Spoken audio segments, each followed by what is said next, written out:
Hello दोस्तों, नमस्कार। मैं भावेश कचपाल आपका स्वागत करता हूं अपने YouTube चैनल लक्ष्यविद भावेश कचपाल में। चैनल के साथ बने रहने के लिए चैनल को लाइक कीजिए, सब्सक्राइब कीजिए, साथ ही बेल आइकन को प्रेस कीजिए ताकि आपको नोटिफिकेशन प्राप्त हो सके। तो आज हम पढ़ेंगे छत्तीसगढ़ की जनजातियों का पार्ट 5। ये पार्ट 5 है, 5वां पार्ट है, ठीक है, जिसमें हम अबुझमाड़िया अर्थात विशेष पिछड़ी जनजाति के बारे में पढ़ेंगे। अबुझमाड़िया के बारे में हम इस वीडियो में पढ़ने जा रहे हैं। यह सभी कंटेंट मानक पुस्तक हिंदी ग्रंथ अकेडमी से बनाई गई है, साथ ही कुछ और अन्य बुकों को मिलाकर बनाई गई है। ये सार संग्रह है। सबसे पहले देखते हैं अबुझमाड़िया कौन है और कहां से आए। तो अबुझमाड़िया का अर्थ होता है अज्ञात। ये अज्ञात थे, इनके उत्पत्ति का पता नहीं चला है, पर कुछ किंवदंतियां हैं, कुछ चीजें हैं, ठीक है। तो ये अज्ञात कहलाते हैं अबुझमाड़िया। मेटाभूम भी कहलाते हैं। मेटाभूम का अर्थ होता है भूमि पर मर मिटने वाले। ये भूमि पर मर मिटने वाले होते हैं, अर्थात मेटाभूम होते हैं। जनगणना 2002, इनकी जनगणना 2002 के आधार पर ही आंकड़ा निकल पाया है। तो जनगणना 2002 के आधार पर 19,401 इनकी जनसंख्या है। अब 22,000 है लगभग। अब मतलब कुछ 1-2 साल पहले तक की जनसंख्या इनकी लगभग 22,000 है। साक्षरता 2002 के आधार पर, 2002 की जनगणना के आधार पर इनकी साक्षरता 19.25% है। साक्षरता बहुत इंपॉर्टेंट है, आगे के वीडियोस जब बनाऊंगा तो उसको समझ आएगा। स्थान कहाँ निवास करते हैं? नारायणपुर, बीजापुर और दंतेवाड़ा क्षेत्र में ये विशेष रूप से निवास करते हैं, तथा साथ ही साथ अबुझमाड़ की पहाड़ी में इनका विशेष रूप से निवास स्थान रहा है। माड़िया गोड़ को ही अबुझमाड़िया कहते हैं। अब ये क्या है, देखिए क्या होता है। माड़िया जनजाति के बारे में मैं पढ़ाया हूं। माड़िया जनजाति मतलब गोड़ों की उपजाति है, ठीक है।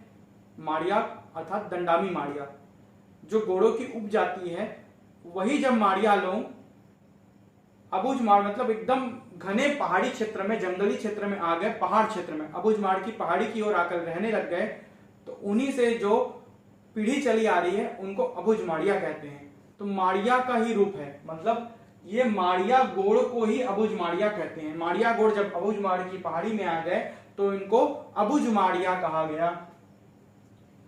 सर्वाधिक औसत वर्षा वाला क्षेत्र है 187, ठीक है, लगभग वर्षा होती है वहां पर। कृषि, इनकी कृषि स्थानांतरण कृषि करते हैं, ट्रांसफरेबल कृषि करते हैं। ये पेंदा या पेद्दा कहते हैं। इनकी कृषि को पेंदा या पेद्दा कहते हैं, जिस पर अभी प्रतिबंध है। जो भी पेंदा या पेद्दा कृषि करते थे उस पर प्रतिबंध है, क्योंकि वो भूमि को जंगलों को वहां पर काट कर रहने योग्य बनाकर वहां पर कृषि करते थे, फिर कुछ समय बाद उसको छोड़कर दूसरे जगह चले जाते थे, जिससे वनों का विनाश होता था। तो पेंदा या पेद्दा कृषि पर अभी प्रतिबंध लग गया है, तब से ये स्थायी कृषि ही करते हैं, नहीं तो पहले ये स्थानांतरण कृषि ही करते थे। तथा कृषि के स्थान को कघई कहते हैं। जो साफ करते हैं इसी कृषि करने के लिए स्थान, उसको कघई कहा जाता है, कघई। और पद्धति को पेंदा कहते हैं।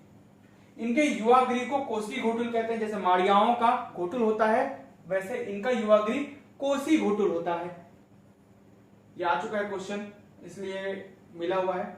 इनके घर में प्रमुख प्रकार के क्षेत्र होते हैं, जैसे आगाह। आगाह मतलब आगे का स्थान, जिसको हम लोग बैठक बोलते हैं। आगाह मतलब बैठक होता है। अंगाड़ी मतलब रसोई होता है। अंगड़ी, ठीक है, आंगड़ी होगा ना ये, सॉरी, आंगड़ी मतलब रसोई होता है।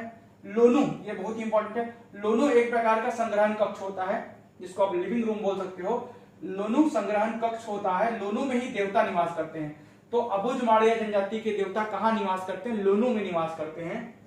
समान क्या होता है? सोने के लिए अल्पांजी होता है। सोने के लिए जो स्थान होता है उसको अल्पांजी कहते हैं। बैठने के लिए जो स्थान होता है उसको पवई कहते हैं। जगह होता है, बैठने के लिए जो वस्तु होती है उसको पवई कहते हैं। पवई चटाई है, अल्पांजी गद्दा टाइप से मान सकते हो। पेय पदार्थ, महुआ और सर्फी पीते हैं ये। इनका प्रमुख पेय महुआ और सर्फी है। आगे बढ़ते हैं। प्रसव हेतु कुरमा नामक झोपड़ी बनाई जाती है। कुरमा एक विशेष प्रकार की झोपड़ी है जो प्रसव हेतु बनाई जाती है। और बहुत सारी प्रसव हेतु विशेष प्रकार की जनजातियों में अलग अलग झोपड़ियों को मैं बताऊंगा, इसलिए ये इंपॉर्टेंट है। अलग अलग जनजातियों में अलग अलग झोपड़ियों के नाम है। वैसे विवाह के नाम भी अलग अलग हैं। प्रसव हेतु कुरमा नामक झोपड़ी बनाई जाती है अलग से। स्त्रियां गिल्ट या गिलट, नकली चांदी व गोदना गुदवाते हैं। गिल्ट या नकली चांदी के गहने पहनते हैं और गोदना गुदवाते हैं। ये सुख वधु धन प्रथा प्रचलित है। वही जो बताया था वधूधन, मतलब अगर कोई वर वधू लाता है तो वधू के बदले वधू की फैमिली को अनाज, दाल, तेल, ठीक है, और गुड़ दिया जाता है। इसी को बोलते हैं सुख प्रथा या वधूधन प्रथा। इसमें सुख बोला जाता है, उसमें कुछ और नाम था, ठीक है। हर जनजाति में अलग अलग नाम होते हैं, तो इस प्रथा को सुख प्रथा कहते हैं अबुझमाड़िया में। इसको वधूधन प्रथा को ही सुख प्रथा कहा जाता है अबुझमाड़िया में। इसके पहले जब मैं पढ़ाया था, ठीक है, तो बैगा में, तो उसमें वधूधन प्रथा को अलग नाम दिया गया था, याद रखिएगा।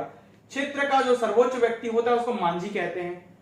जो अबुझमाड़िया प्रमुख होता है क्षेत्र का उसको मांझी कहते हैं। मांझी के नीचे पटेल, पटेल के नीचे पारा मुखिया और पारा मुखिया के नीचे गायता होता है। ये 4 क्रम है, मांझी प्रोटोकॉल है, मांझी, पटेल, पारा मुखिया और गायता, ये क्रम है। सर्वोच्च अधिकारी को मांझी कहते हैं अबुझमाड़ियों के। देवता कौन है? बूढ़ा देव, ठाकुर देव, बूढ़ी माई, लिंगोपैन, वही देवता जो माड़िया जनजाति के देवता है वही अबुझमाड़िया के भी देवता है। त्योहार पोला, ककसार और पडुम त्योहार मनाते हैं। ये पंडुम, पोला, ककसार और पंडुम त्योहार मनाया जाता है इनके द्वारा। जो तंत्र मंत्र करते हैं उनको गायता या सिरहा कहा जाता है। माड़िया में पढ़ा चुका हूं मैं। बोली, माड़ी बोली बोलते हैं, द्रविड़ भाषा परिवार की बोली है। अगर पूछेगा माड़ी किस प्रकार की बोली है तो द्रविड़ भाषा परिवार की बोली है। छत्तीसगढ़ में 3 भाषा परिवार है, द्रविड़, आर्य और मुंडा। ऊपर वाले कुछ मुंडा होते हैं और बीच वाले, बेसिकली बीच, छत्तीसगढ़ का बीच वाला क्षेत्र आर्य भाषा परिवार और निचला वाला हिस्सा द्रविड़ भाषा परिवार के अंतर्गत आता है।